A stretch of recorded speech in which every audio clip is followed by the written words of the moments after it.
नमस्कार दोस्तों, ND Goyal YouTube channel में आपका हार्दिक स्वागत है।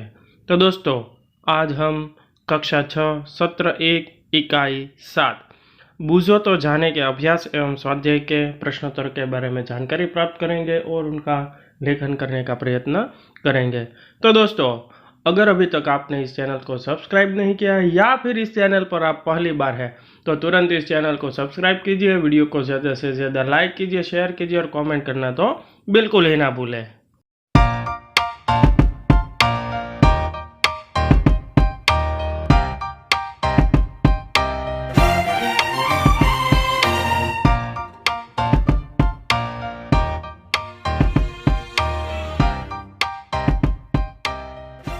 तो दोस्तों, सबसे पहले देखते हैं अभ्यास के प्रश्नोत्तर।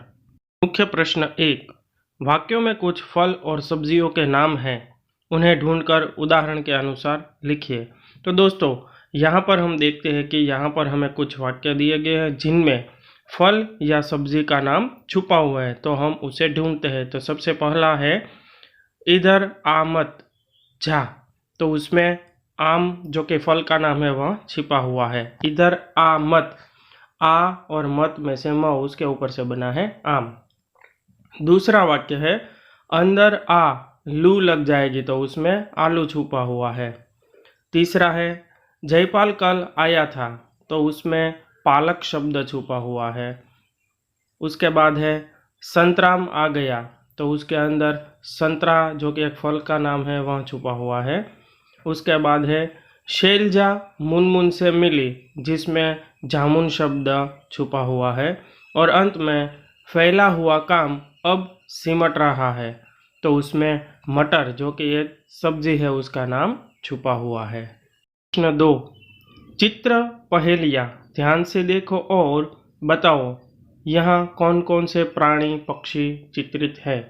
तो दोस्तों, यहाँ पर हम देख सकते हैं कि यहाँ हमें एक चित्र दिया गया है, उनके अंदर ढेर सारे पशु पक्षियों के चित्र हमें दिखाई दे रहे हैं, तो हमें उनको छांटकर उत्तर के रूप में लिखना है। तो इसमें प्राणियों के जो चित्र दिखाई दे रहे हैं वे हैं हाथी, ऊंट, बैल, मगर, लोमड़ी, कछुआ जैसे प्राणी हमें दिखाई देते हैं। और पक्षी के रूप में देखें तो मोर, तोता, सारस, चिड़िया आदि जैसे पक्षी भी दिखाई दे रहे हैं।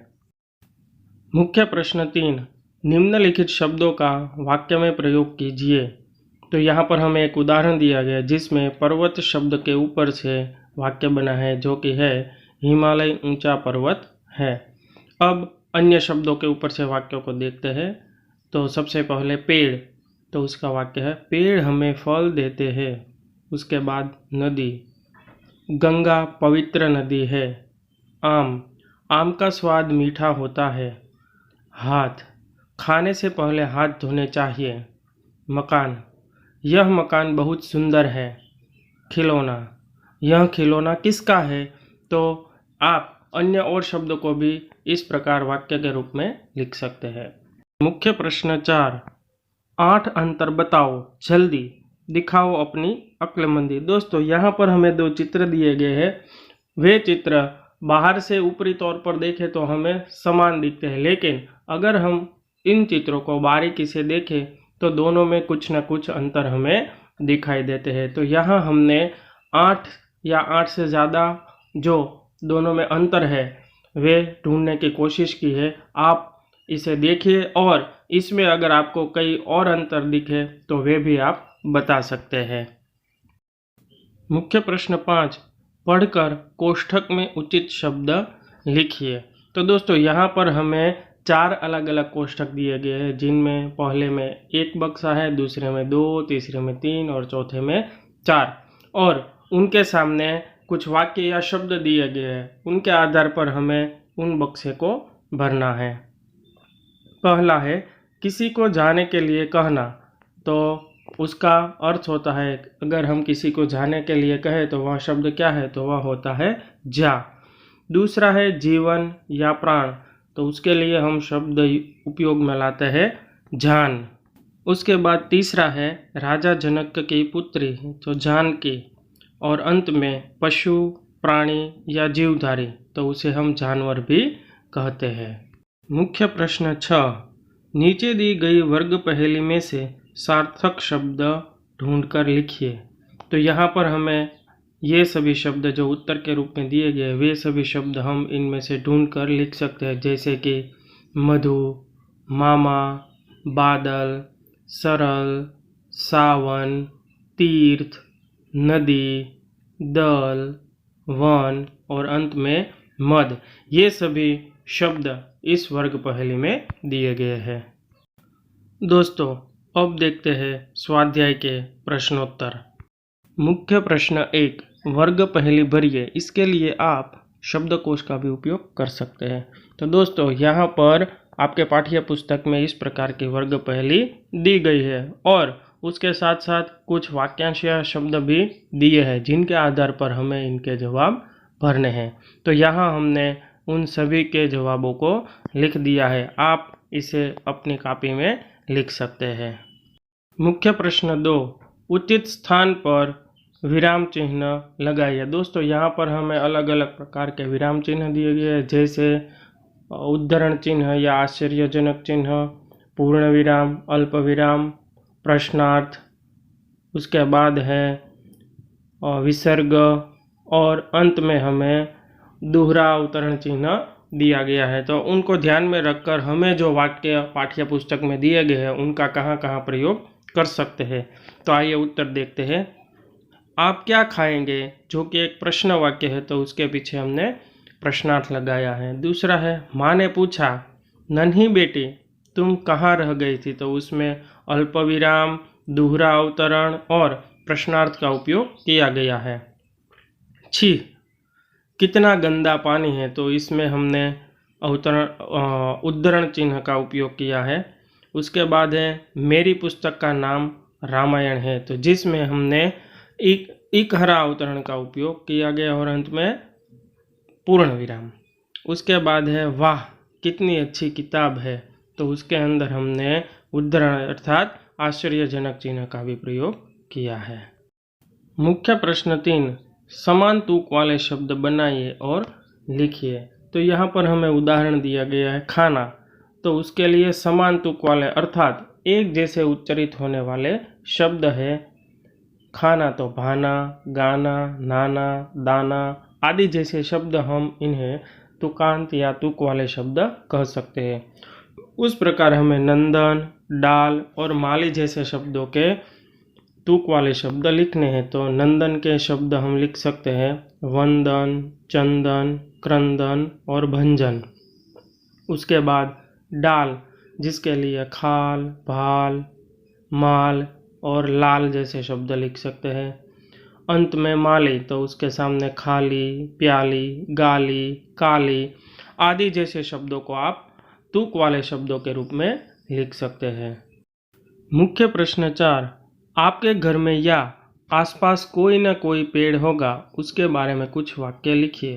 तो दोस्तों, मेरे घर के पास नीम का पेड़ है, तो उसके विषय में 5-6 वाक्य लिखने का प्रयत्न करता हूँ। आप अपने घर के पास जो पेड़ हो उसके विषय में लिख सकते हैं।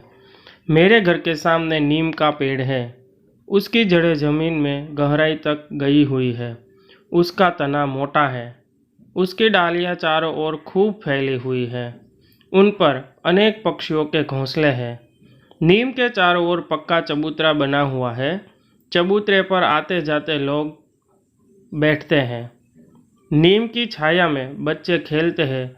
कई लोग नीम के पत्ते भी तोड़कर ले जाते हैं, वे उन्हें पानी में घोलकर पीते हैं। मुख्य प्रश्न 5, नीचे दिए गए वाक्यों में से विशेषण शब्द छांटकर बक्से में लिखिए। तो दोस्तों, यहाँ पर हमें कुछ वाक्य दिए गए हैं जिनके अंदर विशेषण शब्द है, तो उन्हें हमें छांटकर सामने दिए गए बक्से में लिखना है। तो पहला है, कक्षा में 4 बच्चे बैठे थे, जिनमें 4 शब्द है वह विशेषण है जो कि संख्यावाचक विशेषण है। दूसरा है, नीम की पत्तियां कड़वी लगती है, जिसमें कड़वी शब्द विशेषण है जो कि गुणवाचक विशेषण है। नदी में काला पानी है, तो काला शब्द है वह विशेषण शब्द है, वह भी गुणवाचक विशेषण है। यह किताब मेरा भाई लाया है, जिसमें यह शब्द है वह विशेषण है जो कि सार्वनामिक विशेषण है। उसके बाद है गिलास में थोड़ा सा शरबत डाला है, तो उसमें थोड़ा सा शब्द है वह विशेषण वाला शब्द है। उसके बाद का वाक्य है हमारी पाठशाला में बड़ा बगीचा है, जिसमें बड़ा शब्द है वह विशेषण है जो कि एक गुणवाचक विशेषण है। उसके बाद बाजार में पके केले मिलते हैं, जिसमें पके शब्द है वह भी गुणवाचक विशेषण है। प्रश्न 6, चित्र में रंग भरिए और चित्र के बारे में कुछ विचार भी व्यक्त कीजिए। तो दोस्तों यहाँ पर हम देख सकते हैं कि हमें एक किसान का चित्र दिया गया है जो अपने खेत में काम कर रहा है और उसके आसपास का वातावरण भी दिखाया गया है। तो यहाँ पर हमें इस चित्र में अपनी पसंद के अनुसार रंग भरने हैं और इसके आधार पर कुछ वाक्य भी लिखने हैं। तो आइए इस चित्र के आधार पर कुछ वाक्यों को देखते हैं। इस चित्र के आधार पर हम इस प्रकार लिख सकते हैं। इस चित्र में एक किसान ट्रैक्टर में फसल की बोरियां भरकर ले जा रहा है। इन बोरियों में उसके खेत में पैदा हुई फसल है। खेत के पास पक्का कुआं है। खेत में ही किसान का छोटा सा घर है। यह चित्र सूचित करता है कि हमारे राज्य में कृषि उद्योग का अच्छा विकास हुआ है। किसान सुखी और समृद्ध हुए हैं। मुख्य प्रश्न 7, शब्दों को शब्दकोश के क्रम में लिखिए। तो दोस्तों यहाँ पर हमें कुछ शब्द दिए गए हैं जिन्हें हमें शब्दकोश के सही क्रम में लिखना है। तो उसे हम कुछ इस प्रकार उत्तर के रूप में देखते हैं। कांटे शब्द है वह पहला आएगा, उसके बाद में चिड़िया, नदी, पक्के, पतला, पानी, पूजन और अंत में पेड़ शब्द है। तो यह जो क्रम है शब्दकोश के रूप में सही क्रम है।